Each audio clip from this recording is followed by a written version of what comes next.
Good evening, sir.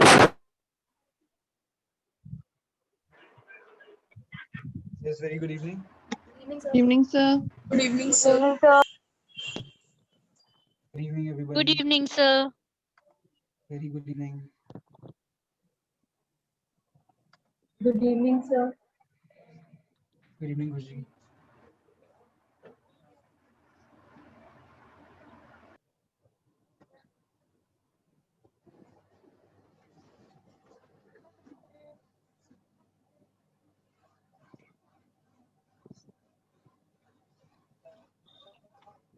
There are 13 students as of now, 14.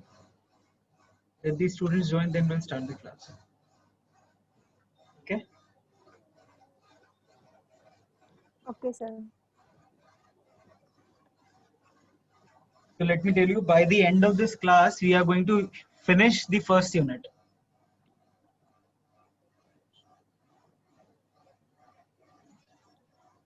Okay? Okay, sir. And just after the first unit, I'll be telling you how am I going to check your notes as well as your assignment, which I'm going to give you people by the end of this class only.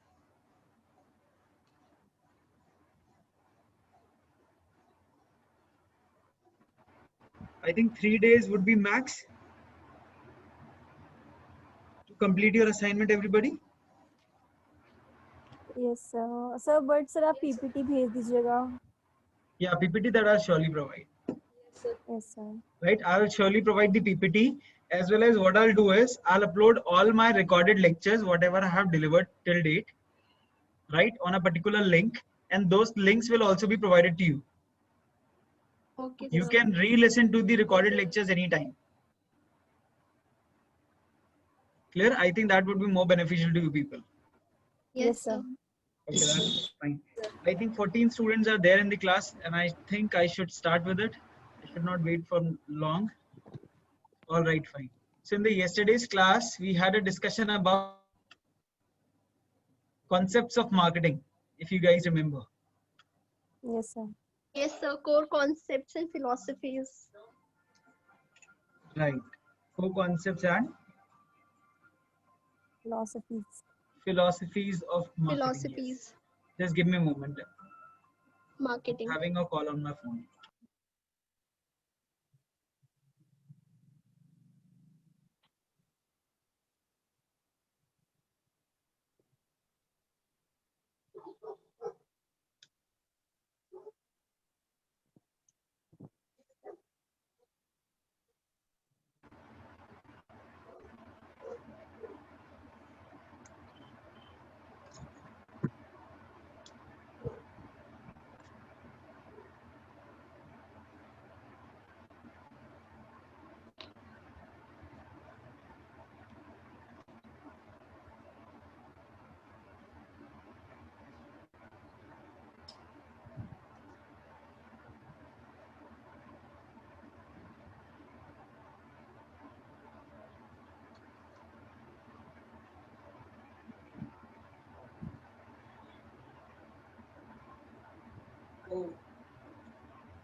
यही है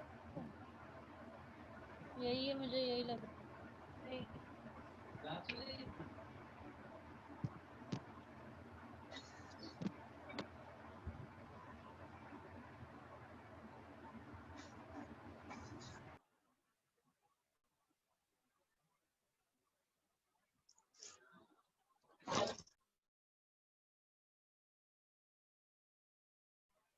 अरे कहाँ चले गए sir?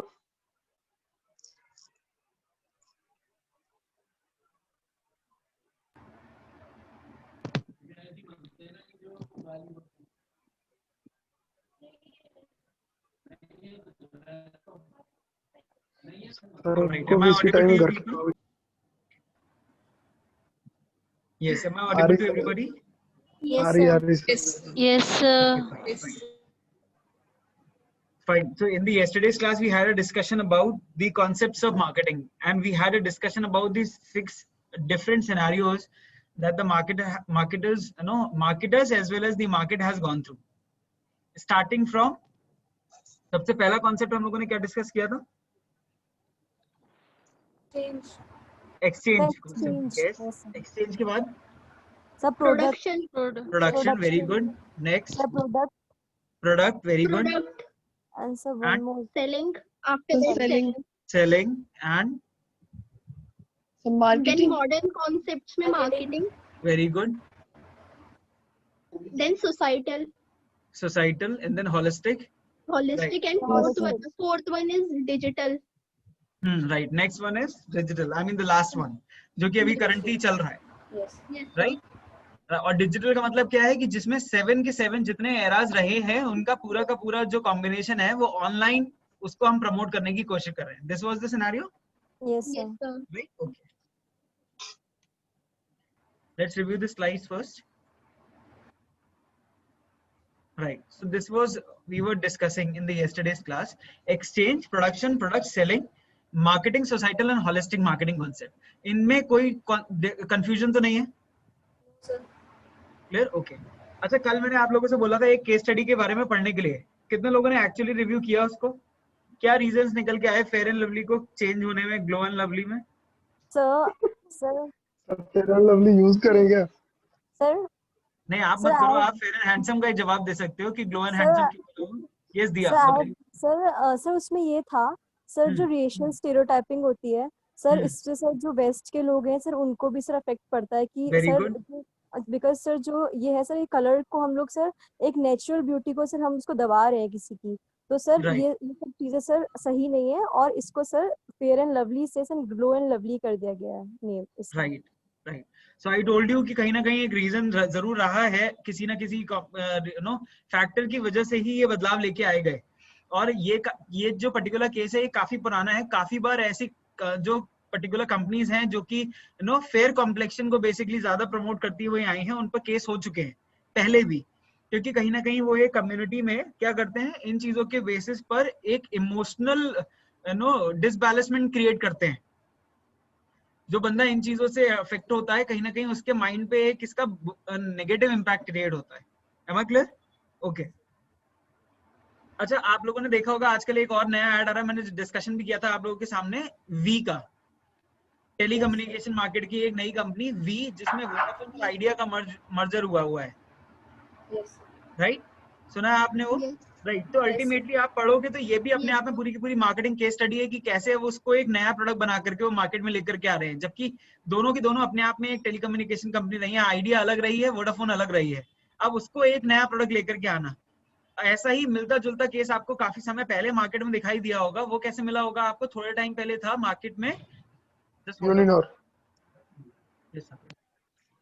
Okay, तो काफी समय पहले आपको ऐसा ही केस मार्केट में नजर आया होगा। पहले एक कंपनी हुआ करती थी हीरो होंडा, राइट? तो पहले वो ज्वाइन थी हीरो होंडा, बाद में उनके बीच में कुछ कॉन्फ्लिक्ट्स हुए, उसको लेकर के दोनों कंपनी आपस में सेपरेट हो गई, उनके बीच में सेपरेशन हो गया।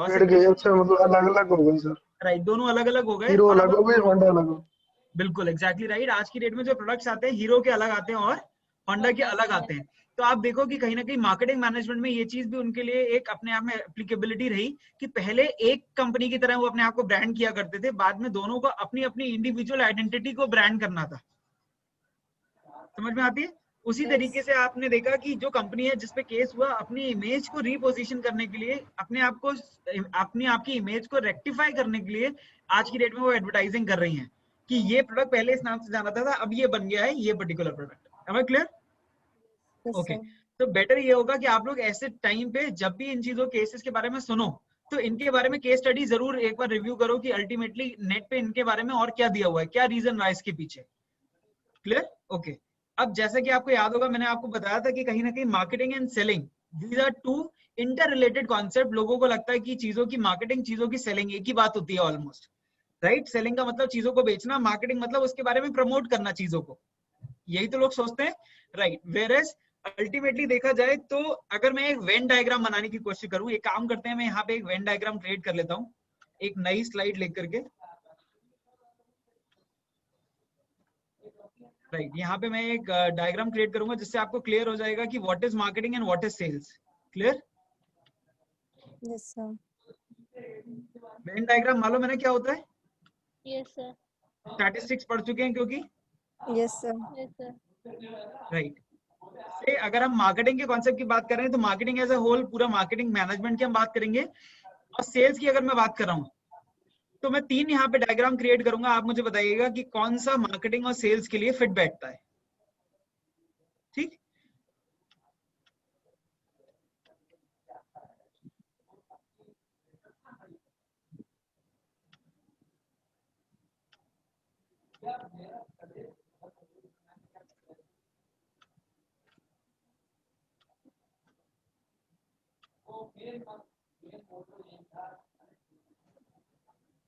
ये डायग्राम मैंने आप लोगों के सामने बना दिया, एक बार इसको चेक कर लीजिए. Do you think it is the right diagram for marketing and sales? This Venn diagram, No. Is this correct? अच्छा चलो एक और डायग्राम बना देता हूँ, फिर वो बताइएगा वो ठीक है या नहीं है. ठीक है?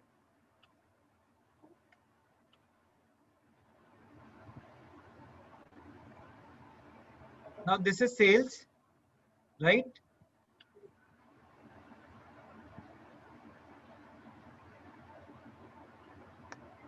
सर आपकी बनाई हुई चीज को वैसे ही गलत नहीं कह सकते हो.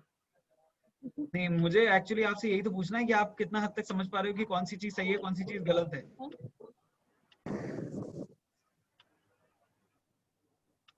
Okay. Now is this Venn diagram correct? This orange layer is sales and this gray color layer is Venn diagram correct? So this one is correct. This one is correct? Yes, sir.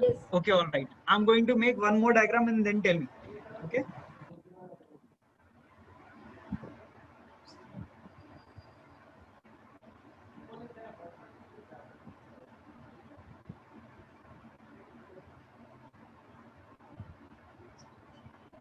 Yes.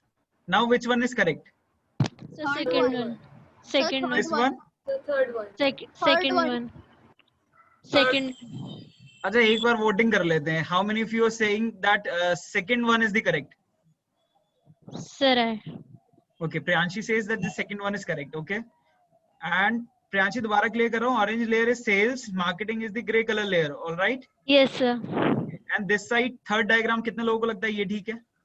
Sir, me. Okay, there are few students those who feel कि this third diagram is correct. All right. Sir fine. मैं दोनों की तरफ हूँ. Sorry. Sir मेरी तरफ से दोनों हैं. अच्छा दोनों आंसर है. अच्छा चलो कोई दिक्कत नहीं है. Let me come to the answer. Yes, the answer is this third diagram is correct. Reason being Venn diagram का जो फिलॉसफी है, ये जो कॉन्सेप्ट है, वो कहता है कि जो आउटर सर्किल है, अगर उसके आउटर सर्किल में किसी इनर सर्किल को रख रहा हूं तो दैट मीन्स मैं कह रहा हूं कि पूरे सेल्स के बीच में मार्केटिंग एक छोटा सा हिस्सा है. जबकि मार्केटिंग मैनेजमेंट का कॉन्सेप्ट कहता है कि मार्केटिंग मैनेजमेंट के एक पूरे ब्रॉडर कॉन्सेप्ट के बीच में सेल्स एक छोटा सा हिस्सा है. तो जो वेन डायग्राम बनेगा वो उसके अकॉर्डिंगली, ये जो तीसरा डायग्राम मैंने बनाया है, this one is correct. Sir but second diagram के थ्रू हमें ये डिस्क्राइब होता है कि मार्केट सेल्स हम इंक्रीज कर सकते हैं, मार्केटिंग तो हमारी अगर कम भी रहेगी तो सेल तो हमेशा इंक्रीज ही रहेगी. नहीं बेटा, आप यहाँ पे समझने की कोशिश करो कि वेन डायग्राम जो कॉन्सेप्ट है यहाँ पे, वो किस चीज को रिफ्लेक्ट करने की कोशिश कर रहा है कि कौन किस चीज का पार्ट है, राइट? वो यहाँ पे ये चीज रिफ्लेक्ट करने की कोशिश कर रहा है. किसके इम्पैक्ट से क्या चीज बढ़ सकती है, ये चीज नहीं क्लियर हो रही है यहाँ पे. That's a different case. वो रिग्रेशन एनालिसिस हो जाएगी कहीं ना कहीं कि उसके किसके इम्पैक्ट से क्या चीज हो सकती है, राइट? यहाँ आप देखो, अगर मान लो, आप देखो कहने का कॉन्सेप्ट क्या है. मान लो ये सेल्स जो ऑरेंज कलर की लेयर है, इसके अंदर ग्रे कलर का लेयर जो है वो क्या है, मार्केटिंग. कहने का मतलब है सेल्स के अंदर मार्केटिंग एक छोटा सा हिस्सा है. तो क्या कभी सेल बाकी का जो पोर्शन है क्या कभी भी कोई भी सेल बिना मार्केटिंग के पॉसिबल है? No No, sir. sir. नहीं No, sir. पॉसिबल है ना। अब आप सेम चीज को इधर देखो कि पूरे में ब्रॉडर कॉन्सेप्ट है मार्केटिंग, उसके अंदर एक छोटा सा हिस्सा है सेल, यानी कि पूरी की पूरी सेल कवर तो कर रही है ना मार्केटिंग। Yes sir. कि Yes, कोई sir. भी सेल होगी तो वो बिना मार्केटिंग के तो नहीं हो सकती, राइट। लेकिन मार्केटिंग के ऐसे बहुत सारे फंक्शन है जो बिना सेल के हो सकते हैं, जैसे कि एडवर्टाइजिंग। भाई जरूरी थोड़ी ना मेरा कस्टमर ने परचेजिंग कर ही ली है उस पर्टिकुलर प्रोडक्ट की, मैं तो एडवर्टाइजिंग रैंडम कर रहा हूँ ना, yes right. Sir. Customer relationship management, customer के संग रिलेशनशिप मैनेजमेंट करके चलना, उसके संग भी जो कि मेरा प्रोस्पेक्टिव कस्टमर हो सकता है, उसके संग भी जो मेरा पोटेंशियल कस्टमर बन चुका है। क्लियर है? अगर मैं आइडिया अपने माइंड में लेकर के आ रहा हूं, तो जब आइडिया की शुरुआत हो रही है मेरे माइंड में, तो वहां से मार्केटिंग शुरू हो गई, लेकिन वहां पे सेल का तो कोई रोल ही नहीं है ना। सेल का रोल अकर करेगा जब प्रोडक्ट बनके तैयार हो जाएगा। क्लियर हो गई चीज यहाँ पे Priyanshi? Yes sir. Okay, very good. तो इसके बेसिस पे अल्टीमेटली हमें वेन डायग्राम क्लियर हो गया। बेटर ही होगा आप अपने पास अपनी कॉपी में किसी जगह पे इसको बना लीजिए, प्रिपेयर कर लीजिए कि एक छोटा सा सर्कल ड्रॉ करना है, दैट इज मार्केटिंग। उसके अंदर एक छोटा सा सर्कल क्रिएट होगा, that would be cells. Cell cell clear है? Okay sir. और ये जो पर्टिकुलर वेन डायग्राम है जो सबसे पहले नंबर पे मैंने बनाया था, right, this won't be called as any sort of Venn diagram that correlates to the concepts of marketing. Reason being, आप देखो कि उन्होंने लिखा मार्केटिंग एक कॉन्सेप्ट है, एक कॉन्सेप्ट है सेल्स, राइट। और ये दोनों आपस में किसी पर्टिकुलर पॉइंट पे इंटरलिंक होते हैं, जबकि मार्केटिंग और सेल्स के बीच में एक विद इन कोरिलेशन का कॉन्सेप्ट है, एसोसिएटेड है, जो आपको बताता है कि मार्केटिंग के अंदर ही सेल्स एक छोटा सा पार्ट या एक एक्टिविटी की तरह आकर करता है। Am I clear? Yes, sir. Okay fine. अब देखो कि how selling is basically different from marketing. Starting point के बेसिस में मैं देखूंगा, आपने देखा होगा बीच में लिखा हुआ है मैंने स्टार्टिंग पॉइंट। ये स्टार्टिंग पॉइंट क्या है, आप दोनों केसेस में देखो, पहला है सेलिंग, दूसरा है मार्केटिंग। तो पहली चीज है फैक्ट्री से।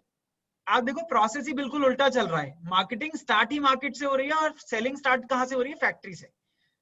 सेलिंग कैसे फैक्ट्री से स्टार्ट होती है, क्योंकि जो प्रोडक्ट बन के आता है वो कहां से बन के आता है, फैक्ट्री से। जबकि मार्केटिंग क्या कहती है, मार्केटिंग कहती है कि मार्केट में जो कस्टमर है उसकी नीड्स, वांट्स एंड डिमांड को देखते हुए आपको स्टार्टिंग करनी है, वहीं से आपके प्रोडक्ट का कॉन्सेप्ट जो होगा वो इनिशिएट होगा। क्लियर है? ओके। दूसरी चीज क्या है, फोकस की बात आती है। तो फोकस में अगर आप देखो कि जो सेलिंग है उसका फोकस रहता है एग्जिस्टिंग प्रोडक्ट्स एंड सर्विसेज पे, मतलब जो मैंने एक्चुअली मार्केट में निकाल दिए हैं प्रोडक्ट, केवल उनकी ही सेलिंग पे मेरा फोकस है, राइट। मेरा फोकस मार्केटिंग में कहां पर है, कस्टमर की नीड पर, कि मुझे मार्केट में जो कस्टमर है उसकी नीड पर फोकस करते हुए किसी पर्टिकुलर प्रोडक्ट को बनाना है। तीसरी चीज क्या है, मीन्स का मतलब क्या है, सोर्सेज। कौन सी चीज किस चीज के बेसिस पे काम करती है।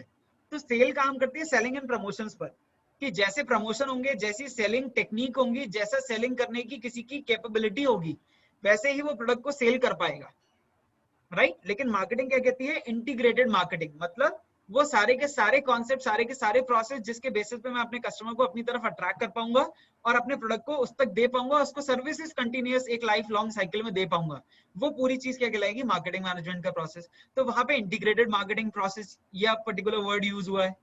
और लास्ट क्या है, इन दोनों चीजों का यहाँ अगर स्टार्टिंग पॉइंट की बात हो रही है तो एंड भी तो होगा। तो सेल आपकी फैक्ट्री से शुरू होगा, कहाँ खत्म हो गई, कि प्रोडक्ट सेल आउट हो गया, उससे मेरे को प्रॉफिट जनरेट हो गया, वहां सेल खत्म हो गई। लेकिन मार्केटिंग कहां तक चलती है, प्रॉफिट होने के बाद, जब तक मेरा कस्टमर सेटिस्फाइड नहीं है तब तक मेरी मार्केटिंग जो है चलती रहेगी, राइट। एंड इनफैक्ट मेरा कस्टमर सेटिस्फाइड होने के साथ साथ मैं उसको एडिक्टेड भी कन्वर्ट कर सकूं, कि हाँ समवेयर और the other in times to come, जब भी उसको वही प्रोडक्ट कैटेगरी का दोबारा बाय करना है तो he will again switch to my product only, वो स्विच करके दूसरे ब्रांड पे नहीं जाएगा। क्लियर है इतनी चीज? Yes, sir. Okay fine. यहाँ पे भी मैंने काफी सारे जो पॉइंट्स थे डिफरेंस के वो यहाँ पे लिखे हुए हैं मैंने। यहाँ पे आप देखो मार्केटिंग में सेकंड पॉइंट दिया हुआ है, कस्टमर एंजॉय सुप्रीम इंपॉर्टेंस। मतलब कस्टमर को पता है कि Yes, जो sir. कंपनी मार्केटिंग ओरिएंटेड है उसके लिए मैं सर्वोपरि हूँ। हिंदी में यही वर्ड होता है ना, सर्वोपरि, Yes, sir. Person of utmost importance. उसके बिना कोई काम नहीं हो सकता। जो मैंने उस दिन आपको डेफिनेशन बताई थी, customer is not less than God, right. तो ऐसी कंपनी कस्टमर को पूरी तरीके से भगवान मान के चलती है। उनको पता है कि हमारी कंपनी जो चल रही है, फर्म जो चल रही है, वो कस्टमर से ही चल रही है। मैं अगर अपने प्रोडक्ट पे सबसे ज्यादा ध्यान दे दूंगा, प्रोडक्शन पे ध्यान दे दूंगा, मार्केटिंग पे ध्यान दे दूंगा, लेकिन मैंने कस्टमर पे ध्यान नहीं दिया, तो मेरी कंपनी एक दिन डूबनी है, राइट। जैसे आपको मैं बता दूं काफी बार क्या होता है, मैकडोनल्ड्स के बारे में आप लोगों ने शायद ये वाली चीज सुनी होगी, मैकडोनल्ड्स क्या करता है, लोकेलिटी के हिसाब से टेस्ट को डिलीवर करता है। Yes, sir. Yes, थोड़े sir. टाइम पहले जो sir. बरेली में मैकडी है वहां पे एक स्पिनच बर्गर आया था, Yes, sir. Yes, sir. Spinach burger यहाँ पे आया था, जबकि वो सबसे ज्यादा पॉपुलर है साउथ की तरफ या फिर महाराष्ट्र में, महाराष्ट्र की तरफ। Yes, right. sir. वो बर्गर वो यहाँ पे लेकर के आए और वो चाहते थे कि एक बार यहाँ पे बरेली में उसका जो फीडबैक होगा हमें पता लग जाएगा, राइट। तो जब उन्होंने उस चीज को यहाँ पे लॉन्च किया तो उसकी जो डिमांड थी वो इतनी ज्यादा क्रिएट नहीं हुई, तो फर्स्ट टाइम डिमांड थी, बट उसके बाद कोई डिमांड नहीं थी। राइट। इनिशियली देखो बरेली में हमारी बरेली का कॉन्सेप्ट क्या है, किसी का भी रेस्टोरेंट का सिनेरियो हो गया, कुछ भी हो गया, हमारे यहाँ बरेली का बंदा किसी भी चीज को एक बार ट्राई करता दोबारा ट्राई नहीं करता। Yes, Yes, sir. आजकल का यंगस्टर और यूथ देख लो आप, किसी एक रेस्टोरेंट में एक बार चला जाता है, वहां के फोटो क्लिक हो जाते हैं, दोबारा जाने का मन नहीं करता। एंड दे से कि अब तो things have gone so monotonous, मतलब दोबारा जाके भी फ्लैशबैक में उसी कुर्सी पे बैठना है, तो कुछ नया तो होगा नहीं पोस्ट करने के लिए, तो why to go to flashback, किसी नए रेस्टोरेंट जाया जाए। तो सिमिलरली क्या हुआ, इनिशियली जैसे प्रियांशी ने बोला कि स्पिनच बर्गर की स्टार्टिंग में डिमांड आई, बाद में बंद हो गया, राइट। बट कंपनी ने केवल एक ट्रायल करके देखा था, और जब उसे पता लग गया कि कस्टमर ने डिमांड क्रिएट नहीं करी, तो कस्टमर की इंपॉर्टेंस को देखते हुए, क्योंकि कस्टमर को पसंद नहीं आया वो चीज, जब उन्हें लगा सब छोले पूड़ी खाने वाले हैं तो नहीं बेचेंगे। नहीं ऐसा नहीं है। जो मैकडी का एक दूसरा प्रोडक्ट है वो बरेली में उसकी डिमांड बहुत ज्यादा रही, जब तक वो पर्टिकुलर प्रोडक्ट मैकडी के आउटलेट पे रहा है, and that was aloo wrap, Yes, sir. Right. McAloo burger तो है ही वहां पे, लाइक बहुत उसका फेमस है, पॉपुलर है, लेकिन बीच में आप लोगों ने सुना होगा एक पनीर रैप और प्लस आलू रैप वहां पे आए थे, राइट। बीच में कुछ रीजंस रहे जिसकी वजह से वो उन्होंने बायकॉट कर लिया, कि उन्होंने बरेली के मार्केट से भी, बरेली के आउटलेट फ्रेंचाइजी जो आउटलेट है उनका, वहां से हटा दिया उन दोनों प्रोडक्ट्स को। I don't know the reason behind, but कहीं ना कहीं कुछ रीजंस उसके तरफ मुझे लगता है कि मेन फ्रेंचाइजी की तरफ से रहे होंगे कि आपको ये हटा लेना चाहिए, ओके। तो अब यहाँ पे क्या है, आप देखो सेल्स में product enjoy supreme importance, sales में जो फोकस है वो कस्टमर से हटके किस चीज पे हो गया, प्रोडक्ट पे हो गया, राइट। अच्छा, अभी 2 दिन पहले मैंने एक कोटेशन पढ़ी थी कि कोई भी एक इफेक्टिव सेलर जो होगा वो सेल्स के टाइम पे प्रोडक्ट के फीचर्स नहीं उसके बेनिफिट्स बेचता है। अगर आप एक अच्छे सेलर बनना चाहते हो तो एक अच्छा सेलर आप कब बन सकते हो, जब आप प्रोडक्ट के बेनिफिट्स बेच पाओ, ना कि उसके फीचर्स। लेकिन जो सेल्स करने वाले बंदे होते हैं वो अधिकतर किस चीजों के रह जाते हैं, वो प्रोडक्ट के फीचर्स पे अटके रहते हैं। फीचर्स को अगर आप ज्यादा हाईलाइट करते रहोगे और अगर वो प्रोडक्ट के फीचर्स कस्टमर की रिक्वायरमेंट फुलफिल नहीं कर पा रहे हैं, तो कस्टमर कभी भी उस प्रोडक्ट को नहीं खरीदेगा, राइट। लेकिन एक अच्छा सेलर कौन बन जाता है, लोग देखो 2 तरीके की प्रोफाइल होती है कॉर्पोरेट में, एक होती है सेल्स एग्जीक्यूटिव, एक होती है marketing executive, right. Sales executive का काम क्या है, अल्टीमेटली सेल्स को कन्वर्ट करना। मार्केटिंग एग्जीक्यूटिव का काम क्या है कि वो पूरी तरीके से प्रोडक्ट की छानबीन कर लेगा कि किस तरह से मैं इसको मार्केट में लेके जाऊं, किस तरह से इसको बेच दूं। तो मार्केटिंग वाला बंदा अगर साथ में जुड़ा हुआ है या उसका वो माइंडसेट भी है, तो वो सेल्स वाला बंदा क्या करने की कोशिश करेगा, प्रोडक्ट के बेनिफिट्स को देखने की कोशिश करेगा कस्टमर की रिक्वायरमेंट में, और दोनों चीजों को जोड़ करके वो दिखा देगा कि ठीक है इसलिए आपको ये पर्टिकुलर प्रोडक्ट जो है खरीदना चाहिए। Am I clear? समझ में आती थी चीज? ओके। अब आप यहाँ पे देखो, converts customers needs into products. Marketing क्या करती है, कस्टमर की नीड को प्रोडक्ट में कन्वर्ट करती है, जबकि सेलिंग केवल प्रोडक्ट को कन्वर्ट करती है कैश में। मेरा प्रोडक्ट बिक गया, मेरे पास कस्टमर से पैसा आ गया, बात खत्म। क्लियर है? यहाँ प्रॉफिट हो रहा है मुझे कस्टमर सेटिस्फेक्शन से मार्केटिंग में, लेकिन सेल्स में किस चीज से हो रहा है, सेल्स की वॉल्यूम से। वो बात अलग है कि मार्केटिंग का प्राइम फोकस इसी चीज पे रहता है कि किस तरह से मैं, देखो बात वही है कि नाक को पकड़ना है, चाहे आप मैं सीधे हाथ से पकड़ लूं या हाथ घुमा करके पकड़ लूं, राइट। लेकिन कहने का मतलब क्या है, मार्केटिंग बस इतना सा कहती है नाक जरूर पकड़ो लोगों की, लेकिन दर्द ना हो उनको। यानी कि कस्टमर को प्रोडक्ट वही बेचना है, लेकिन इस तरह से बेचना है कि प्रोडक्ट की कस्टमर को लगे उसकी needs, wants and demand fulfil हो रही है ना? Okay. Next is what, consumer determine the price and price determine the cost. Marketing की इक्वेशन थोड़ी सी अलग है। मार्केटिंग कहती है कि कंज्यूमर डिसाइड करेगा कि प्राइस कितना होना चाहिए। आजकल क्या होता है, एक मार्केटिंग रिसर्च एक कॉन्सेप्ट है, 5th यूनिट में पढ़ाऊंगा आपको मैं, राइट। मार्केटिंग रिसर्च में ये होता है कि आप किसी भी प्रोडक्ट को मार्केट में उतारने से पहले कस्टमर से उसका एक फीडबैक लेते हो, राइट, कि इस टाइप का प्रोडक्ट मैं लॉन्च करने वाला हूँ मार्केट में, आप बताइए कि इसका फीडबैक क्या है आपका, कि अगर ये प्रोडक्ट मार्केट में आता है तो सही रहेगा या नहीं रहेगा, और अगर सही रहेगा तो आपके हिसाब से इसकी कॉस्ट कितनी होनी चाहिए। क्लियर है? उसी तरीके से जब वो चीज कंज्यूमर ने डिसाइड कर दी तो फिर प्राइस भी वही डिसाइड, फिर प्राइस मेरे लिए ये डिसाइड करेगा कि मुझे अपनी पर्टिकुलर प्रोडक्ट में कितनी कॉस्ट लगानी है ना। अगर मान के चलो मेरे को कोई प्रोडक्ट लेकर के आना है, राइट, और कस्टमर मेरा एक्सपेक्ट करके चल रहा है ये प्रोडक्ट 1000 रुपए से ज्यादा का नहीं होना चाहिए, तो 1000 रुपए में अब मुझे कितने रुपए कमाने हैं वो मैं देख लूं, उसके हिसाब से मैं डिसाइड कर लूंगा, ठीक है इतनी कॉस्ट में मुझे ये प्रोडक्ट बना के तैयार कर देना है। क्लियर है? तो मार्केटिंग की इक्वेशन ये कहती है, जबकि यहाँ पे सेल्स क्या कहती है कि कॉस्ट डिटरमाइन करेगी कि प्राइस क्या रहेगा।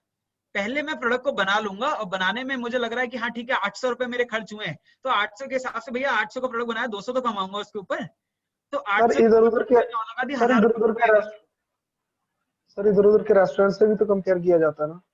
सॉरी सर इधर उधर के जैसे रेस्टोरेंट होते हैं आसपास में, वहां से भी कंपेयर किया जाता है कि वहां के हिसाब से देखो अल्टीमेटली जो प्राइसिंग की स्ट्रैटेजीज होती है उनमें से एक स्ट्रैटेजी होती है कॉम्पिटिटिव स्ट्रैटेजी।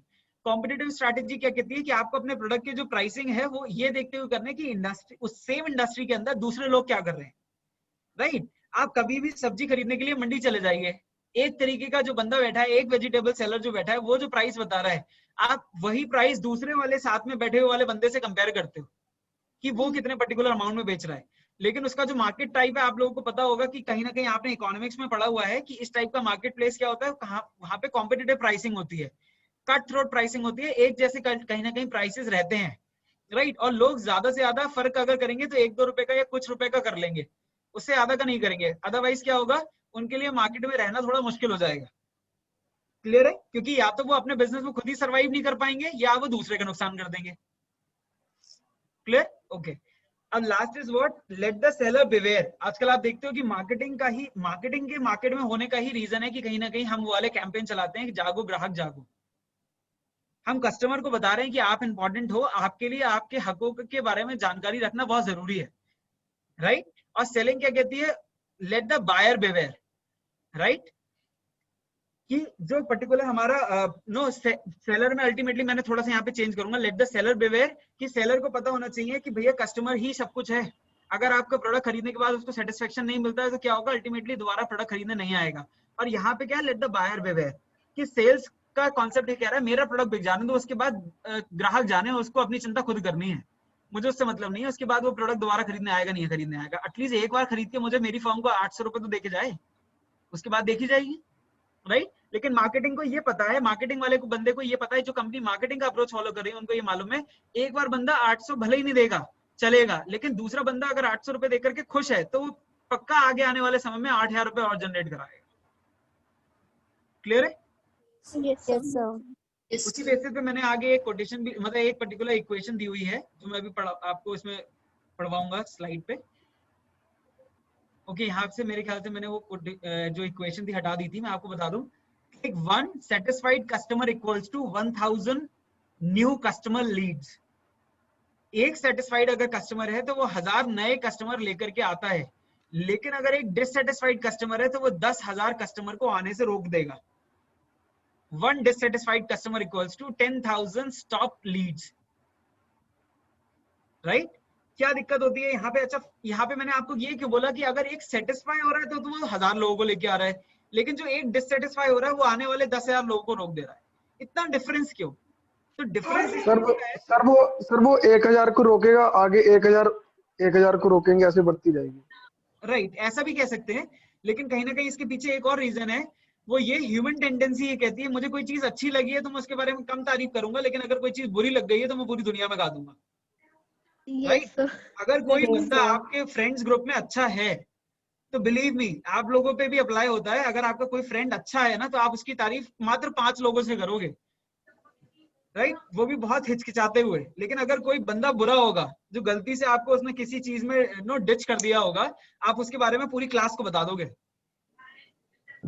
है कि नहीं है? तो अल्टीमेटली क्या होता है, उसकी जो रेपुटेशन है वो इन्हीं चीजों से रुक जाती है। अगर एक बंदे ने आपके संग कुछ अच्छा किया तो आप उसकी रेपुटेशन को बढ़ाने में मात्र 5 लोगों को बता रहे हो, तो थोड़ी सी तो बढ़ी। लेकिन अगर उसने आपके संग कुछ गलत कर दिया तो क्या हुआ, अल्टीमेटली आपने पूरी क्लास को बता दिया, तो जितनी इमेज थी वो भी गई, क्योंकि पूरी क्लास को ही पता लग गया कि हाँ ठीक है ये बंदा कुछ इस टाइप का है। तो सेम प्रोडक्ट के साथ है, प्रोडक्ट के संग अच्छा फीडबैक मिला तो मैं चाहूंगा कि ठीक है यार प्रोडक्ट बहुत अच्छा है, मैं नहीं चाहता ज्यादा लोग यूज करें, तो मैंने कुछ ही लोगों को बताई वो वाली चीज। लेकिन अगर प्रोडक्ट बुरा है तो मैंने 1000 लोगों को बता दी भैया ऐसा है प्रोडक्ट खरीदना ही मत, मैंने तो ट्राई करके देखा था बहुत ही बुरा प्रोडक्ट निकला। क्लियर हो गई ना इतनी चीज? तो Yes, क्या sir. कहने का मतलब है, यहाँ पे मार्केटिंग कहती है कि एक कस्टमर को सेटिस्फाई करो, 1000 नए कस्टमर बनेंगे, लेकिन अगर आपने एक को भी डिससेटिस्फाई कर दिया तो आपके आने वाले 10,000 कस्टमर से भी आपका लॉस हो गया। क्लियर है इतनी चीज? Yes, sir. Yes, sir. Okay अच्छा, दिक्कत ये यहाँ पे ये भी है कि कस्टमर टेंडेंसी है ना, कस्टमर इज अप एवरीवेयर। तो कस्टमर के हाथ में पूरा होल्ड रहता है और कस्टमर जानता है कि छोटी से छोटी चीज भी अगर मुझे हर्ट करती है तो वो चीज दोबारा उसकी वजह से क्या होगा, उसकी जगह से आप कभी भी दोबारा प्रोडक्ट परचेज नहीं करोगे। ये आपने अपने अंदर भी टेंडेंसी देखी होगी कि अगर आप किसी शॉप पे जाओ और 1% अगर आपको बेचने वाले का बिहेवियर पसंद नहीं आता है तो आप हमेशा निकलने के बाद क्या कहते हो, आज के बाद से मैं कभी इसकी शॉप पे आ जाऊं तो कहना, है ना, यानी कि इसकी शॉप से मैं दोबारा कभी खरीदूंगा नहीं, ये वाली चीज है कि नहीं है? तो कहने का मतलब क्या, आपको ओवरऑल देखना पड़ेगा, आपका कस्टमर आपकी शॉप से सेटिस्फाई होकर जाए, अच्छा प्रोडक्ट भी लेके जाए, अच्छी आप उसे सर्विस भी दो, अच्छा आपका बिहेवियर भी होना चाहिए, राइट? लोग ऐसे भी होते हैं कि बंदा पहली बार विजिट करता है लेकिन हमेशा आने वाले 10 सालों के लिए वो उसको अपना कस्टमर बना लेते हैं, आने वाले 10 सालों में भी बंदा वो केवल उन्हीं की शॉप से खरीद रहा होता है। Yes, sir. Yes, Okay. sir. Excuse me, sir. Yes. Sir actually अभी हम लोगों ने एक एग्जांपल पढ़ा था 2-3 दिन पहले हार्ले डेविसन का। सो Right. सर उसकी भी तो केस स्टडी हो सकती है क्योंकि अब वो इंडिया से एग्जिट कर रहा है, मतलब उसने अपनी कंपनी ही बंद कर दी है। तो सर ये भी तो बिल्कुल हो यहाँ पे सकती है। रिलेट हो आपको सकता याद होगा है। मैंने आपको बताया था PLC, प्रोडक्ट लाइफ साइकिल, जिसमें Yes, sir. Product introduction, growth, maturity के बाद एक पर्टिकुलर फेज में आता है जिसका नाम है डिक्लाइन, Yes, राइट? sir. तो there can be any reason जिसकी वजह से प्रोडक्ट को मार्केट से बाहर जाना पड़े। जरूरी नहीं है कि प्रोडक्ट बहुत अच्छा था तो वो कभी मार्केट से नहीं जाएगा। हो सकता है कि डिमांड अपने आप में एक बहुत बड़ा फैक्टर और रोल प्ले करती है। भाई मेरी वांट तो है हाले, लेकिन कहीं ना कहीं डिमांड में अगर कन्वर्ट नहीं हो पा रही है तो there are very less people those who are actually creating demand for it. तो ऐसे Yes, में sir. कंपनी का वो प्रोडक्ट कितने टाइम तक मार्केट में सर्वाइव कर सकता है? सर उसका रीजन भी यही है कि मतलब उन्होंने जब अपना रीजन दिया तो उसका रीजन भी यही दिया कि वीक सेल्स थी और फ्यूचर जो उनका फ्यूचर डिमांड थी उसका कोई उनको अंदाजा ही नहीं था कि फ्यूचर में डिमांड होंगी भी कि नहीं होंगी। Exactly right. तो अब आप देखो उस केस में आपको पता लग जाएगा कि अगर ऐसी चीज है तो कंपनी एक पर्टिकुलर, देखो ऐसा तो है नहीं एक हार्ले बिक गई और आपका पूरा साल भर का काम चल गया, है ना? Demand Yes. अच्छी खासी जब तक नहीं होगी तब तक वो काम नहीं चलेगा। आप उसी जगह देखो, रतन टाटा जी ने जब टाटा नैनो कार बनाई थी तो उन्होंने किस कॉन्सेप्ट से बनाई कि अगर बंदा नहीं भी ले पा रहा होगा तब भी उसका बजट इतना तो होता है कि वो टाटा नैनो खरीद ले। तो उन्होंने क्या लेकिन किया, सर वो उसको ऐसा आग प्रोडक्ट बहुत लेकर जल्दी के, लगती थी टाटा नैनो। क्या कह रहे हो आप? सर उसको शुरू में आग बहुत जल्दी लगती थी टाटा को वो नैनो। भी अपने आप में एक केस स्टडी है, वो अगर आप लोगों से मैं किसी न किसी पर्टिकुलर लेक्चर में शेयर करूंगा कि उसमें क्या हुआ था अल्टीमेटली, राइट? मैं दोबारा आपको एक चीज बता दूं कि रतन टाटा जी ने क्या सोचा कि मार्केट शेयर में ऐसे काफी सारे लोग हैं, ऐसे काफी सारे कस्टमर हैं जो कार परचेज नहीं कर पा रहे हैं, right? Due to a high amount, कि किसी पर्टिकुलर कार को परचेज करने के लिए एक अच्छी खासी अमाउंट पे करनी पड़ रही है, एक हेफ्टी अमाउंट पे करनी पड़ रही है। जबकि उस केस में उन्होंने क्या किया, एक हैचबैक सेगमेंट होता है, हैचबैक सुना है? No, sir. No, car sir. की इंडस्ट्री में, ऑटोमोबाइल इंडस्ट्री में एक शब्द यूज होता है हैचबैक। आपने देखा होगा कि जो क्विड मार्केट में चलती है, Yes, sir. Renault Yes, Kwid, sir. तो रेनो Yes, sir. क्विड हो गई या Hyundai Ion हो गई, एरा प्लस हो गए या इस टाइप की और कोई कार हो गई तो उनको हैचबैक बोला जाता है। हैचबैक मतलब compact cars, compact and budgeted cars, जो एक लिमिटेड बजट में आपके फिट होती हो। तो उसमें बिल्कुल इनिशियल लेवल पे रतन टाटा जी लेके आए टाटा नैनो, और उन्होंने क्या किया, मान लेते हैं 100 में से अगर 80 लोग ऐसे हैं जो कि ज्यादा बजट होने, ज्यादा अमाउंट होने की वजह से कार नहीं खरीद पाते थे, तो उन्होंने उसी 80 लोगों को टारगेट किया और उन्होंने सोचा मैं एक ऐसी कार लेकर के आऊंगा जो उन 80 लोगों के बजट में आएगी। And then Tata Nano came in the market, and that became the reason that the car brand like Tata Nano became successful. Clear है इतनी चीज? Yes, sir. Sir. Yes, sir. So I think we are now clear with the difference between marketing and sales. Yes, sir. Yes, sir.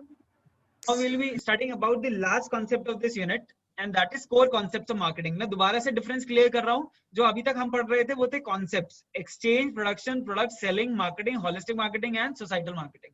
Societal and then holistic and then digital, ये पढ़े थे हमने। तो ये थे concept, इनको हम philosophies भी बोलते हैं, इनको हम paradigm shift भी बोलते हैं कि Yes, कैसे sir. कैसे मार्केट का सिनेरियो चेंज हुआ है। क्लियर है? राइट। अब बात आती है कॉन्सेप्ट से कोर कॉन्सेप्ट्स की। कोर कॉन्सेप्ट्स का मतलब क्या है? फाउंडिंग पिलर्स या फंडामेंटल्स बेसिकली किसी भी पर्टिकुलर सब्जेक्ट के। तो जो मार्केटिंग का कॉन्सेप्ट है उसके कोर कॉन्सेप्ट क्या है, किन चीजों पे मार्केटिंग बेसिकली डिपेंड करती है और रिवॉल्व करती है उसके चारों तरफ।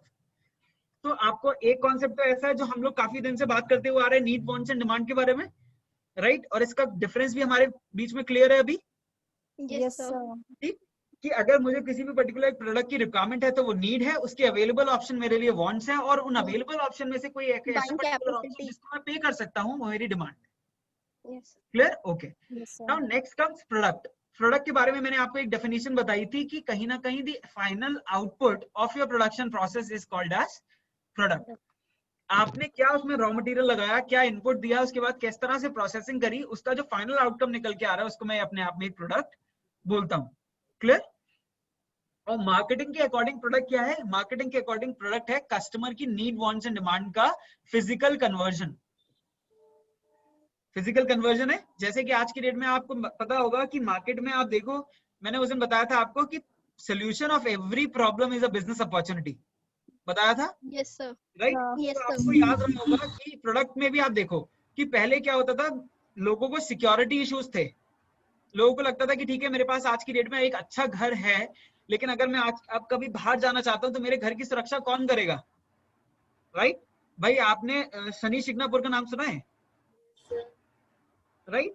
वहां की के बारे में ये कहावत है कि लोग वहां पे अपने घरों पे या दुकानों पे ताले नहीं लगाते हैं, राइट? केवल पर्दा डाल देते हैं। तो उससे अल्टीमेटली होता क्या, लोगों को वहां पे या तो इतना ट्रस्ट है, इतना रिलायबिलिटी है एक दूसरे के ऊपर कि कभी वो ऐसा काम नहीं करेंगे कि कुछ चीजें एक दूसरे के घर से जाके चुरा करके ले आए, राइट? लेकिन एक ह्यूमन टेंडेंसी है कि जिसके पास चीज जैसी भी है उसके अकॉर्डिंग उसको अपनी सिक्योरिटी चाहिए, राइट? तो सिक्योरिटी अपने यहाँ तो ईंटें निकाल के ले जाएंगे अब तक तो। Exactly, this is right, and it is the human nature here, जो हो सकता है बिल्कुल पॉसिबल हो जाए। तो ऐसे कहने का मतलब क्या है यहाँ पे कि आपने देखा कि पहले हमारे पास सिक्योरिटी एक इशू था, जिसको देखते हुए हम क्या लेकर के आए, लॉक्स, राइट? मार्केट में लॉक आया, लेकिन लोगों ने ये भी सुना कि लॉक जब से आए उसके बाद ऐसे चोर भी आ गए जो लॉक को ही तोड़ देते हैं, राइट? रात के 3 बजे किसी के घर पे चोरी हो गई, कैसे ताला तोड़ दिया, राइट? अब लोगों के लिए वो भी तो एक समस्या है ना, कि ताला मैं सिक्योरिटी के लिए लगा के जा रहा हूँ, पता चला दूसरा ताला तोड़ करके मेरे घर में चोरी कर ले रहा है। तो लोग लेकर के आए डिजिटल लॉक्स, कि भले ही घर के बाहर ताला ना हो लेकिन घर के अंदर जो मेन सेफ है वो डिजिटल लॉकर होनी चाहिए, उसमें एक कोड होना चाहिए, और वो कोड के बाद बंदे को कोई दिक्कत नहीं आएगी कि वो टूटेगा नहीं जब तक कोड नहीं होगा, राइट? लेकिन उसके बाद एक मूवी आती है मार्केट में जो मूवी आई उसका नाम था हैप्पी न्यू ईयर। उसने ऐसा न्यू ईयर किया, उसने दिखा दिया शाहरुख खान ने, तो उससे बड़ी से बड़ी सेफ भी खोल डाली जिसमें अच्छा खासा एक पूरा कोड वाला लॉक लगा हुआ था। लोगों को और चिंता हो गई कि अब क्या किया जाए, अब तो उन्होंने उसके ऊपर भी कोई थेफ्ट का इशू आ गया, तो उसमें उन्होंने किया कि बायोमेट्रिक लॉक्स। अब वो खोलेंगे ही तभी जब जिस बंदे का वो पर्टिकुलर लॉक है उसके फिंगरप्रिंट्स जब तक नहीं होंगे, राइट? लोग और भी स्मार्ट हो गए, उन्होंने क्या करा, लोगों ने क्ले यूज करी और क्ले पे दूसरे का थंबप्रिंट ले लिया और उससे लेकर के एक वैक्स का थंब बना लिया। सर को सारी जानकारी है, राइट? अब बायोमेट्रिक पे भी अल्टीमेटली क्या किया उन्होंने, बायोमेट्रिक पे वैक्स का थंबप्रिंट दे करके उसको ओपन करना शुरू कर दिया, right? Then came retina locks, Retina locks, yes, sir. Right? Thumbprint नहीं चलेगा तो उसके बाद क्या चलेगा, आपकी आई की रेटिना को स्कैन करके लॉक्स खुलेंगे, राइट? लोगों ने क्या किया, उन्होंने आपके आईज का जो एक क्लोजअप फोटोग्राफ था उसको यूज कर लिया। अब वो उसका इस्तेमाल करने लगे, कुछ कुछ जगह पे वो भी वर्केबल होता है क्योंकि एआई का इस्तेमाल करते हैं, वो वीडियो का इस्तेमाल करते हुए लेकर के, जैसे फेस लॉक आए ना, right? My Neiphiu is so smart, उसने क्या किया एक बार, मेरी जो सिस्टर है उसने अपने फोन में लगा लिया था फेस लॉक, राइट? और फेस लॉक करने के बाद उसको पता थी कि अब भांजा चला तो पाएगा नहीं, राइट? और भांजा इतना छोटा होने के बावजूद उसके अंदर इतनी अकल थी कि वो फोन लेकर के गया, मम्मी सो रही है, उसने फोन आगे कर दिया और फोन खुल गया। Yes, sir, ऐसे खुल जाता था। क्योंकि कुछ ऐसे फोन्स भी हैं जिसमें फेस लॉक इतना ज्यादा स्ट्रांग नहीं है, उसको हल्का सा रिकॉग्निशन चाहिए, जबकि कुछ फेस लॉक ऐसे हैं जिसमें रेटिना भी इन्वॉल्व है।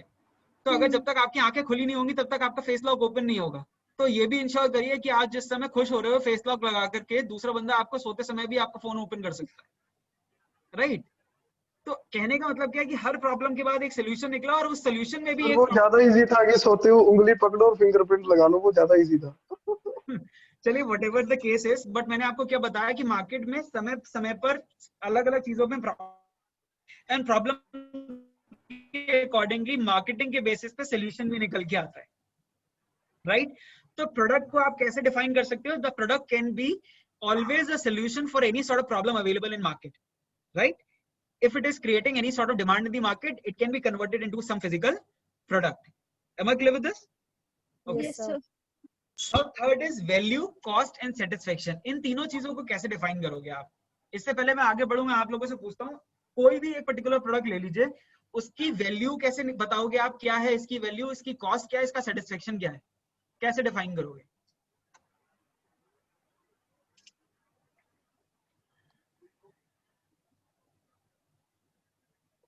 Yes, anyone?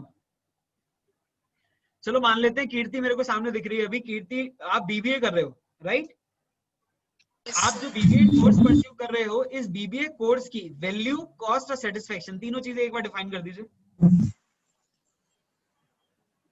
तो मतलब बीबीए कोर्स की कितनी वैल्यू है, मतलब आगे जाकर के वो हमें कितना फायदा देगी, ये वैल्यू होगी। और कॉस्ट, सर कॉस्ट मींस कि कितने, मतलब उसने हमने कितने रुपए लगाए हैं उस कोर्स को करने के लिए, तो वो हमारी कॉस्ट होगी। सेटिस्फेक्शन मींस कि हमें जैसे कि हम वो कोर्स कर रहे हैं तो फिर हमें उससे कितना सेटिस्फेक्शन मिलता है। Okay, right. Satisfaction. Any other student जो सेम एग्जांपल को लेकर? Yes अर्शला please. सर हम उसकी जो सर हमें सेटिस्फैक्शन सबसे पहले ये पता चलेगा जितना हम इन्वेस्ट कर रहे हैं अपनी स्टडी में बीबीए कोर्स में, क्या हमें उस हिसाब से आउटपुट मिल पा रहा है। Okay. हमारा जो सेटिस्फैक्शन लेवल होगा इस बेस पे होगा। जो हमारी वैल्यू होगी, अगर हम बीबीए कर रहे हैं तो आगे जाके बीबीए का क्या स्कोप है, क्या हमें इससे अच्छी जॉब मिल सकती है। अगर हमें अच्छी जॉब मिल सकती है कि ज्यादा लोग बीबीए कर रहे हैं, सब इसी को प्रेफर कर रहे हैं, तो इसकी वैल्यू बढ़ जाएगी। लेकिन अगर लोग इसे प्रेफर नहीं कर रहे, लोगों को नहीं लग रहा है कि हमें बीबीए करने के बाद जॉब अच्छी मिलेगी, तो इसकी जो वैल्यू होगी वो ऑलरेडी डाउन हो जाएगी। एंड जो थर्ड था, इसकी कॉस्ट सर ये आएगी, जो बीबीए में जितने टीचर्स हैं, जितने उन लोगों को जो सैलरी मिल रही है, जितना बीबीए डिपार्टमेंट है, उससे जो है जितने स्टूडेंट्स से उसकी सैलरी आ सकती है, हमें उस हिसाब से कॉस्ट देखनी पड़ेगी। मतलब जितना हम उससे स्टूडेंट्स इन्वेस्टमेंट ले रहे हैं उस हिसाब से टीचर्स को कितना दे रहे हैं, राइट, वेरी गुड, उस हिसाब से रखनी पड़ेगी। ठीक है। तो एक जगह आपने अर्शला जहां बात करी सेटिस्फेक्शन की, आप सेटिस्फेक्शन को देखो, कहीं ना कहीं आपने कहा कि सेटिस्फेक्शन जो हमें उस पर्टिकुलर कोर्स को करने के बाद मिल पा रहा है या नहीं मिल पा रहा है, राइट? यहाँ पे छोटा सा क्वेश्चन मैं आप लोगों से पूछूंगा, इज सेटिस्फेक्शन हियर और एक्सटर्नल बेस्ड फैक्टर और an internal factor? Sir internal. Internal है। Yes sir. कहीं ना कहीं चीजें सेटिस्फेक्शन के मामले में एक इंडिविजुअल के कंसर्न पे डिपेंड करती है, यस सर। राइट? देखो अल्टीमेट क्या है, कस्टमर को इस केस में जहां प्रोडक्ट एक पर्टिकुलर कोर्स है, एक डिग्री है, जहां पे ट्रांसफॉर्मेशन उसके एफर्ट लगाने से ही आएगा, तो उसको ये भी चीज समझनी पड़ेगी कि कोर्स तो सब सिमिलर कर रहे हैं, लेकिन पास आउट होते समय किसी एक ने अपने आप में बहुत ज्यादा डेवलपमेंट कर लिया, किसी एक ने कम किया है। तो जिसने जैसा अपनी तरफ से मेहनत करी, जिसने अपनी तरफ से एक इंडिविजुअल एफर्ट लगाया है, उसको उसी अकॉर्डिंगली उसका रिजल्ट भी मिलेगा, प्लस उसके अकॉर्डिंग सेटिस्फेक्शन भी मिलेगा। Am I clear? यानी कि हर पर्टिकुलर बंदे ने प्रोडक्ट तो सेम खरीदा, लेकिन खरीदने के बाद किसने इस प्रोडक्ट को किस तरह से इस्तेमाल कर लिया, वो डिसाइड करेगा कि उस पर्टिकुलर कस्टमर को कैसे सेटिस्फेक्शन मिलने वाला है। वो उस प्रोडक्ट को यूज करके सेटिस्फाई होगा या फिर डिससेटिस्फाई होगा। एंड ऑनेस्टली स्पीकिंग, सेटिस्फेक्शन एक ऐसी चीज है, ना तो आप उसको क्लियरली मेजर कर सकते हो, ना कि आप ये डिफाइन कर सकते हो कि इन इंडिविजुअल फैक्टर्स के बेसिस पे ही मैंने अपने सेटिस्फेक्शन को कैलकुलेट किया है। Because there can be thousands of factors जो ये डिसाइड करेंगे कि आप उस प्रोडक्ट को यूज करने के बाद सेटिस्फाई होने वाले हो या डिससेटिस्फाई होने वाले हो। जैसे काफी बार क्या होता है, मान लिया आपने बहुत मन से कोई चीज खरीदी, राइट? आपको वो प्रोडक्ट बहुत अच्छा लगा, आपने यूज भी किया, सब कुछ किया, लेकिन दूसरे किसी 4 लोगों से आप मिले और उन 4 लोगों ने उस पर्टिकुलर प्रोडक्ट की बुराई कर दी, तो आप तो बहुत सेटिस्फाइड थे, लेकिन बिकॉज कि आपका जो पीयर ग्रुप था उसने उस चीज की बुराई कर दी है, कहीं ना कहीं आपका जो सेटिस्फेक्शन है वो डिससेटिस्फेक्शन में कन्वर्ट हो सकता है। Am I clear? मान लिया आपने बहुत अच्छे बीबीए का कोर्स करके आपको बहुत सेटिस्फेक्शन मिला कि हाँ ठीक है, मैंने अपने अंदर बहुत डेवलपमेंट करे हैं, लेकिन 4 जगह जॉब का इंटरव्यू दिया और एचआर ने कह दिया आपने अपने अंदर जो डेवलपमेंट किया है वो हमारी जॉब के कंपैरिजन में मात्र 5% भी नहीं है, तो क्या होगा? डिससेटिस्फाइड फील करोगे नहीं करोगे? तो कहीं ना कहीं जो मार्केटिंग है वो 3 चीजों पे काम कर रही है, वैल्यू पे, कॉस्ट पे और सेटिस्फेक्शन पे, जहां सेटिस्फेक्शन आपको मैंने बता दिया इंडिविजुअल कंसर्न है, राइट? आप समझने की कोशिश करो, मार्केटिंग का प्राइम फोकस कस्टमर को सेटिस्फाई करना, और कस्टमर के लिए जो कस्टमर का सेटिस्फेक्शन है वो अपने आप में एक बहुत बड़ा चैलेंज है। हर कस्टमर को आप सेटिस्फाई नहीं कर सकते, राइट?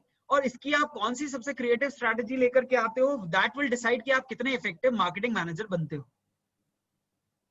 क्लियर है? Yes sir. दूसरी चीज की बात हुई थी कॉस्ट, कहीं ना कहीं बिल्कुल सही एग्जांपल अर्चला की तरफ से आया था और कीर्ति की तरफ से भी आया था कि किसी भी पर्टिकुलर प्रोडक्ट को ऑफर करने में उसमें मेरी कितनी कॉस्ट इन्वॉल्व हुई है, right? And accordingly I will decide कि मैं अपने पर्टिकुलर प्रोडक्ट की क्या क्वालिटी देने वाला हूँ अपने कस्टमर को उस कॉस्ट के बेसिस पे, और वही कॉस्ट डिसाइड करेगी कि कितने अमाउंट में वो प्रोडक्ट मैं दे सकता हूँ किसी को। तो जैसे स्टूडेंट्स ने बताया कि किसी कोर्स को परस्यू करने में लगने वाला फीस स्ट्रक्चर, जितना अमाउंट मैंने पे किया उस कोर्स को परस्यू करने के लिए, वो कॉस्ट है मेरी तरफ से, राइट? और कहीं ना कहीं आप देखो वो सारे फैक्टर्स जो कि वो सारे रिसोर्सेज जिनका इस्तेमाल करके आपको कॉलेज वो पर्टिकुलर कोर्स ऑफर कर पा रहा है, वो उनके लिए कॉस्ट है, जिसके बेसिस पे उन्होंने डिसाइड करा ठीक है बीबीए की फीस इतनी होनी चाहिए। Am I clear? समझ में आती थी चीज? Okay. Now next comes value. Now value is what कि कोर्स को परस्यू करने के बाद आपको उस कोर्स से कितना बेनिफिट मिल रहा है, कितना फायदा मिल रहा है उस जगह पर, राइट? फायदा किस बेसिस पे मिलेगा कि आप मान के आए थे कि ठीक है बीबीए में करना स्टार्ट करूंगा, मैं इस पर्टिकुलर बैकग्राउंड से बिलोंग करता हूं, तो 3 साल के अंदर मेरे अंदर इतने डेवलपमेंट आ जाएंगे, राइट? मुझे याद है कि when I started doing BBA, तो I divided my BBA into six parts only. जैसा पता लगा मुझे कि BBA 6 सेमेस्टर का होता है, उसके अकॉर्डिंगली मैंने अपने BBA को 6 पार्ट्स में डिवाइड कर लिया और 6 लेवल्स में डिसाइड कर लिया। कैसे डिसाइड किया कि ठीक है फॉर एग्जांपल अगर मैं बिल्कुल यूपी बोर्ड से पढ़ करके आया हूँ, मेरे लिए सबसे ज्यादा दिक्कत हो रही है यहाँ पे, क्योंकि चीजें सबकी सब इंग्लिश में है और इंग्लिश कम्युनिकेशन आज की डेट में मार्केट में मस्ट है। तो मुझे क्या करना है, मुझे एक तरीके से अपने आप को टास्क दे करके चलना है कि फर्स्ट सेमेस्टर में मैं 80% हिंदी बोलूंगा और 20% इंग्लिश बोलूंगा। जो टूटी फूटी मुझे आती है मैं उसके अकॉर्डिंगली 20% बोलूंगा इंग्लिश में और 80% बोलूंगा हिंदी में। फर्स्ट सेमेस्टर का ये टास्क था। सेकंड सेमेस्टर का टास्क था कि 70% हिंदी होगी, 30% इंग्लिश होगी, राइट? और ये चीज डिवाइड होकर के लास्ट सेमेस्टर का टारगेट था 100% इंग्लिश, हिंदी का कोई रोल नहीं चाहिए।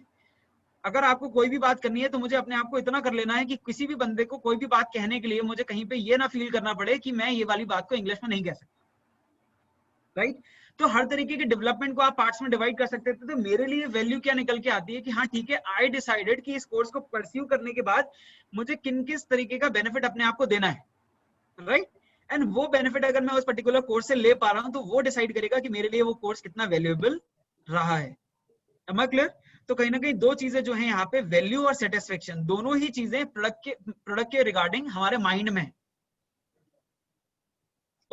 इसकी प्रोडक्ट के लिए मैंने कितने रुपए दिए और उसके बेसिस पे मुझे कितने बेनिफिट मिले, मैं उसके बेसिस पे भी फाइनलाइज करता हूँ कि ठीक है हाँ मेरे को इतनी वैल्यू इस प्रोडक्ट की मिली है। समझ में आती है? ओके, क्लियर है value, cost and satisfaction? Next is exchange, transaction and relationship. अच्छा, what is the difference between exchange and transaction?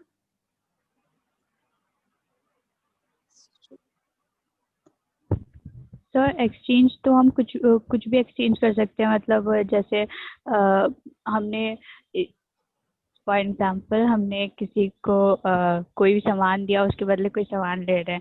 लेकिन ट्रांजैक्शंस में ये होता है कि जैसे हमने टॉफी दी किसी बच्चे को, उसके बदले में हम उसके 2 रुपए ले रहे हैं।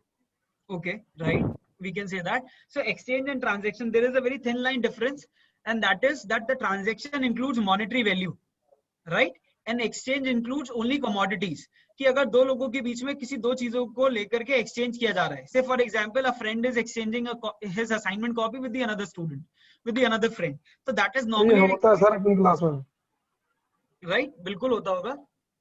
Just a second, I'll keep you people on hold for a minute. ठीक है सर, चाय पिया हो आप?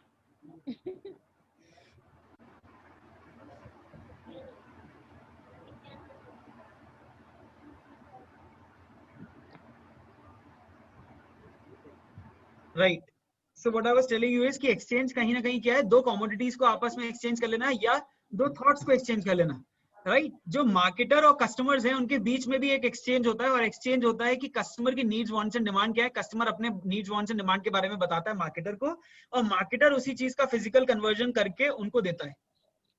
तो ये हो गया एक एक्सचेंज। लेकिन उस पर्टिकुलर प्रोडक्ट का फिजिकल कन्वर्जन करके प्रोडक्ट कस्टमर को देने के बीच में एक ट्रांजैक्शन इंक्लूड होता है। कि मैं आपको वो प्रोडक्ट दूंगा और आप उसके बदले मुझे कुछ मॉनेटरी वैल्यू दोगे। क्लियर है? तो अगर मैं दोबारा से वेन डायग्राम की बात करूं तो कौन सा वेन डायग्राम यहाँ पे फिट बैठेगा? दैट ऑरेंज लेयर जिसको मैं सेल्स मान के चल रहा था, उसके बीच में मार्केटिंग आ रही थी, या फिर जिसमें मार्केटिंग पहले आ रही थी और सेल बीच में आ रहा है? कि एक्सचेंज का पार्ट है ट्रांजैक्शन या ट्रांजैक्शन का पार्ट है एक्सचेंज? सर एक्सचेंज का पार्ट है ट्रांजैक्शन। राइट, एक्सचेंज का पार्ट हो सकता है ट्रांजैक्शन की। मुझे अपने थॉट्स तो एक्सचेंज करने थे, लेकिन अपने आप के थॉट्स के बीच में जो मैंने फिजिकल कन्वर्ट करके आपको प्रोडक्ट दिया, उसके लिए मैंने आपसे एक मॉनेटरी वैल्यू चार्ज करी है, तो that became a transaction also. Clear? Okay. And last comes relationship. एक प्रोडक्ट को एक्सचेंज करने के बाद उसके लिए आपसे मॉनेटरी वैल्यू लेने के बाद मैंने आपसे एक रिलेशनशिप बिल्ड किया, जिसके बेसिस पे मैंने आपको अपने फर्म का लॉन्ग टर्म कस्टमर बनाने की कोशिश करी है। क्लियर है? उस रिलेशनशिप में मैं क्या करता हूँ, I give you some commitments and accordingly I work and I give you the post sale services also. Clear है इतनी चीज? Okay, yes. Fine. The next comes market. ये आई थिंक सबको क्लियर है, हम लोग ऑलरेडी बात कर चुके हैं मार्केटिंग का। This is the complete discussion is going about marketing only, कि व्हाट मार्केटिंग इज, कहां से स्टार्ट होती है, कहां तक खत्म होती है, and who are the marketers, the key parties involved in the process of marketing. Means the person who plays the role of seller or the person who plays the role of providing the physical conversion of the ideas received from the customers, वो marketers होते हैं। इतनी चीज समझ में आ गई सबको? Yes, sir. Yes, sir. Okay, fine. So here we are ending up with the core concepts of marketing. We have discussed about marketing management's meaning and concept, nature and scope, concepts of marketing, core concepts of marketing, as well as the difference between marketing and sales. Yes. Is that clear? Yes, sir. Yes, On the basis of same, I'll be sending you 3 questions of assignment, for which I'm giving you 3 days to complete. What you are supposed to do, take any sort of any notebook, उस पे आप उन तीनों question के answer लिखिए अपनी language में, right? जब आप उन सारे आंसर्स को लिख लेंगे, उसके बाद on the top of that page आपको अपना नाम मेंशन करना है हर पेज पर, उसमें नंबर्स डालने हैं 1 2 3 4 5 6 जितने पेजेस में आपने आंसर कंप्लीट करे हैं, और उन सारे पेज की फोटोग्राफ क्लिक करके एक पीडीएफ बना देनी है मर्ज करके। समझ में आ गई इतनी चीज? और वो पीडीएफ के लिए मैं आपको एक पर्टिकुलर फॉर्म लिंक भेजूंगा, गूगल फॉर्म लिंक, उस पर आप अपनी पीडीएफ अपलोड कर देंगे, आपका असाइनमेंट अपलोड हो जाएगा। राइट? आपको पीडीएफ जरूर भेजनी है, लेकिन पीडीएफ के अंदर टाइप्ड कंटेंट नहीं चाहिए। I need the content written by you people. उसका फोटोग्राफ चाहिए जिसमें आपके कंटेंट के ऊपर आपका नाम और आपके पेज नंबर पड़े हुए होंगे। क्लियर है? इस चीज को समझने में, करने में कोई दिक्कत आई, you people can ask me any time. And meanwhile let me take a snapshot of the class so that I can take your attendance of you people as well. Just give me a moment.